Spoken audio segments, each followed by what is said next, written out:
তুমিও চাও কম টাইমে হেলদি অ্যান্ড টেস্টি চিকেন করতে? তাহলে এই রেসিপিটা তোমারই জন্য। এইখানে সেরকম কিছুই না, জাস্ট সমস্ত কটা ভেজিটেবিল, পেঁয়াজগুলো, ক্যাপসিকাম, টমেটো এইগুলো আমরা কেটে নিয়েছিলাম। এইগুলোই আর একটু নুন দিয়ে নাড়াচাড়া করতে থাকো যতক্ষণ না লাল লাল হয়। তারপরে লাউ আর আলু কেটে রাখো। আলুটা তুমি খাবে না, আলুটা যদি অন্য কেউ খেতে চায় তাহলে তার জন্য। তুমি যদি ফ্যাট লস করতে যাও তো আলুটা আমার মতে খেও না।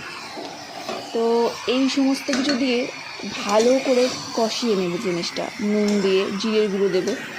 আর এটা ছাড়া আর কোনো কিছু দেওয়ার দরকার নেই। হ্যাঁ, অবভিয়াসলি তুমি আদা বাটা, হলুদ তুমি দেবে।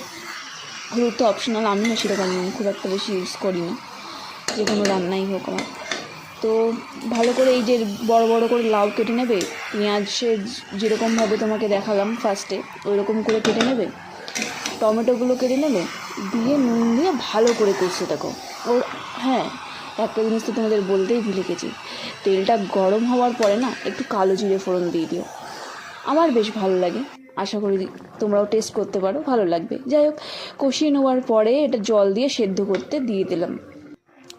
যতক্ষণ না ভালো করে এই আলু, লাউ আর মাংসটা ভালো করে না সেদ্ধ হয়। ওর এই লাউ আর টমেটো এইগুলো সমস্ত কিছু ভালো করে কষিয়ে নেওয়ার পরেই কিন্তু আমি চিকেনটা দিয়ে দিয়েছিলাম।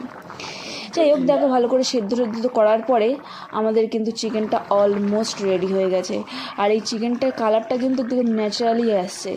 এখানে তুমি জাস্ট অল্প হলুদ, জিরে গুঁড়ো এই সমস্ত কিছু দিতে পারো। আর যদি তোমার ঝাল খেতে চাও তাহলে তুমি তোমার পরিমাণ মতো সেরকম লঙ্কা দিতে পারো। আমি একদম অল্প দিয়েছি। তোমরাও এই রেসিপিটা ট্রাই করো আর বলতে ভুলো না কেমন লাগলো তোমাদের খেতে। হেলদি অ্যান্ড অলসো টেস্টি, আর খুব কম সময় করে ফেলা যায় এটা।